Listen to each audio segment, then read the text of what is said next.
صافا. صافا اخويا، الف مبروك المغرب. منين انت؟ انا من اليمن. اليمن. اخواننا اليمن. الله يسعدك، الف الف الف مبروك. لازم تيجي على المغرب. انا جيت على المغرب وصورت على المغرب. فين جيتي فين؟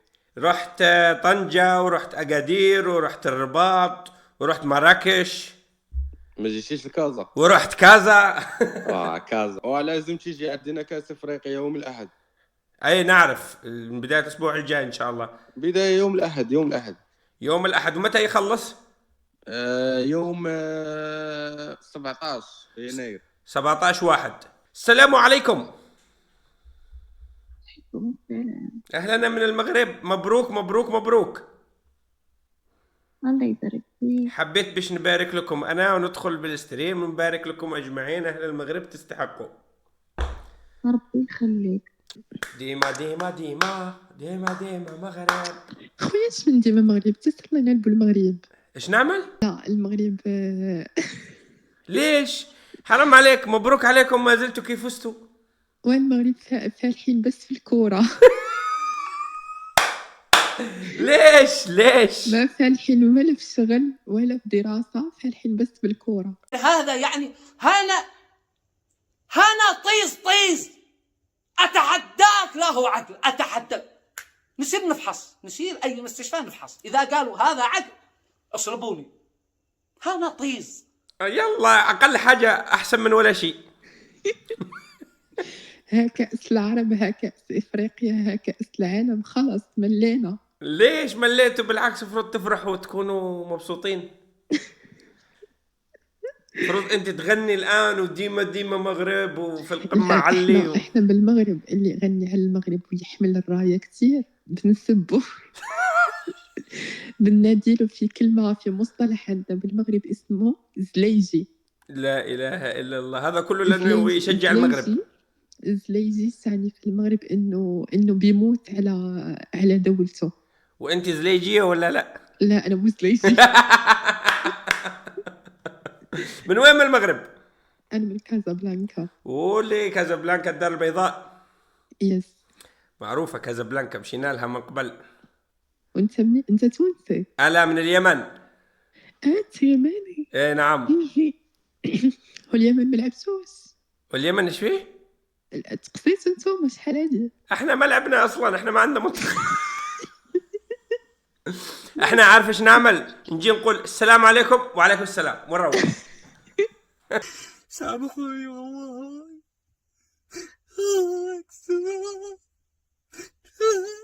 شوف يا اخويا، هذا يسب للمغرب، سب له. لا والله المغرب اخوان. سب له يسب المغرب، سبوا.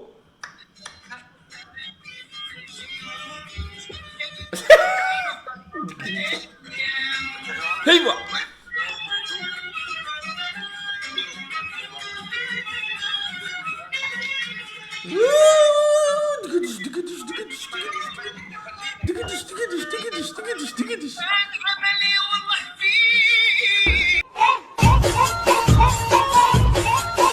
يا عم فايز، كيف حالك؟ هلا بالشيخ. يا هلا بيك، هارد لك للمنتخب الأردني. حبيب قلبي إن شاء الله يا رب معوضة، وقدمتوا اللي تقدروا عليه وزيادة. احنا خسرنا المباراة بس ما خسرنا فريقنا. انتوا ما خسرتوا، لا انتوا ما خسرتوا، انتوا ربحانين، انتوا ما خسرتوا، انتوا طلتكم لحالها بالدنيا. احنا التحكيم عندنا بس الحمد لله، يعني دائما بس نوصل نهائي هيك بصير فينا للأسف. بس الواحد بيحكي الحمد لله. الحمد لله، معوضة. انتوا المرحلة اللي وصلتوا لها يتمناها منتخبات كثيرة، منهم منتخبي الحبيب منتخب اليمن، نحلم فيه. احنا نوصل ربع النهائي نحرق اليمن، احتفالات نحرقها.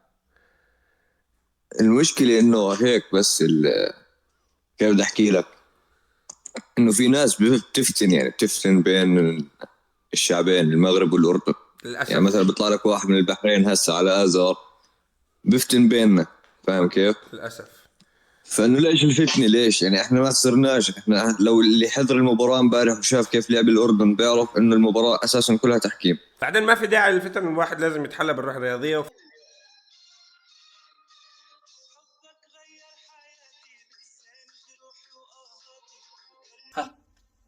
ها يا أنا بطلت أسب الآن إشارات. ها زعلن على هؤلاء. شو هذا اللي طلع لي قبل شوي؟ شو ها؟ أهل الأردن ما أعرف مالكم منفسين. ها؟ ليش اليوم النفسية سيئة؟ ليش؟ الأهل سوري الأردن أنت؟ كلهم كل واحد تكلم معاه نفسيته أسفت من اللي قبله. ليه؟ انت سوري؟ أنا يمني. انا سوري. والله والنعم فيك. شوف لأنك سوري نفسيتك حلوة. والله لا والله العظيم لأنك سوري نفسيتك حلوة. الأردنيين كلهم اليوم لهنا طالعة معهم. لانه امبارح خسروا. تقول له السلام عليكم يقول لك عاد لو تقول له ديما مغرب هي بياكلك. والله ان يدخل لي من ازار ياكلني.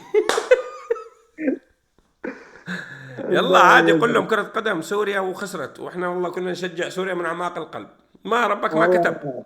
والله شيوخ الحمد لله وانه وصلنا شوي احنا. والله والنعم فيكم. احنا اللي وصلتوا له نتمناه لليمن. ما عمرنا طلعنا ولا عمرنا سمعنا ولا عمرنا لعبنا رجال. يا اخي اليمن شاركت. اليمن شاركت. السلام عليكم باي باي.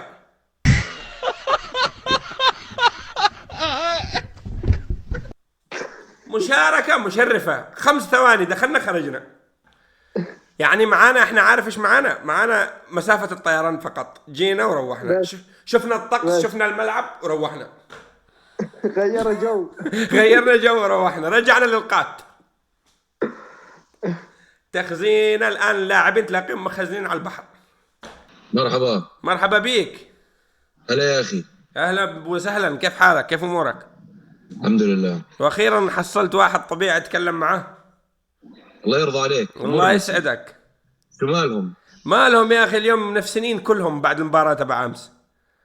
يا زلمة عادي هي مباراة أكيد يعني فوز وخسارة أكيد إحنا بنزعل وأنا والله زعلان ومتضايق. حرام منتخبنا يعني بحجم منتخب الأردن يخسر مثل اللعب اللي لعبوه امبارح. لا الصراحة كنت تستاهل. ببارك للمنتخب المغربي بيستاهل أكيد.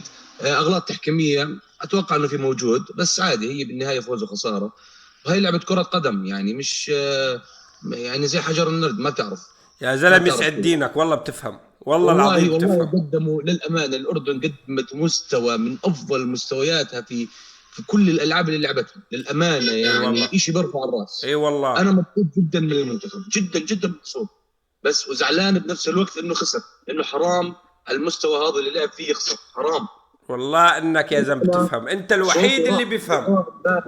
امبارح من قد ما صرخت وتضايقت وزعلت صوتي راح. للأمانة حرام والله أنه حرام. والله كلنا زعلنا الصراحة. كنا نحبها تكون أردنية لأنه يستاهل يعني المنتخب تعب وكافح والإمكانيات مش زي ما تقول إمكانيات دولة المغرب بالكرة القدم. أكيد طبعا. اسمع أنت بتحكي عن المغرب هذا فريقهم أتوقع الثاني أو الثالث. للأمانة المغرب يعني واصل المربع الذهبي بكأس العالم. منتخب قوي يعني الصراحة. حيكون مستواهم عالي. احنا عندنا بالاردن ما عندنا ملاعب زي الناس. ما عندنا امكانيات زي الناس اللي اللعيبه تلعب وتبدع. يعني اغلبهم بيطلعوا برا محترفين. طب احنا عندنا 6 لاعبين غياب برا بيلعبوا محترفين برا الاردن. طب هذول لو كانوا موجودين كان ابدعنا شوي لسه. صح هذا اكيد طبعا. عندنا غياب يزن نعمات يعني كثير اثر على الفريق. والله الله يشفيه ويقويه ان شاء الله ويقوم سالم غانم. الصراحه كانت تعتبر كرت رابح. خسروا المنتخب الاردني يعني. ايش الشاب اقول لك كرت رابح للمنتخب الاردني وخسروا المنتخب الاردني. طبعا هسه احنا ما بنقلل من اللعيبه الموجوده. لا اكيد لا بس هو كان كمان لعب بالنفسيه للاعبين البقيه. اكيد طبعا. هذا الشخص يعني عنصر مهم جدا بالمباراة. نعم باللعب للأمانة عنصر كثير مهم جدا والله. الحمد لله. والأردن اللي وصلته بتتمنى منتخبات كثيرة توصل الصراحة. أنت من وين يا أخي؟ أنا من اليمن. اليمن؟ أي نعم. والله ونعم أصل العرب أنت. الله يسعدك. هذا من طيب أصلك. الله يرضى عليك. بس لا تكون بتصور فيديو هسه كأنه هوا. لا ما أكلت هوا. ليش أكلت هوا؟ بالعكس. حتى لو بنصور فيديو بالعكس. ما انت وين اكل الهوا في الموضوع؟ بالعكس والله الله العلي يرضى العظيم انك انت بتشرف الاردن كلها، الله يرضى عليك. مو بس بالعكس، الاردن، انت صراحة. انت بتشرف الوطن العربي كله بكلامك. الله يرضى عليك، انا اصغر واحد فيهم. الله المستعان يا رجل. قال فضحنا مين؟ هو اللي فضحوا، اللي انفضحوا مليانين. انت بالعكس انت اللي بتستحق تنسمع، انه عاد في شباب بتفكر بهذه الطريقة، وشباب بهذه الاخلاق، وشباب بهذا التواضع والاحترام والله.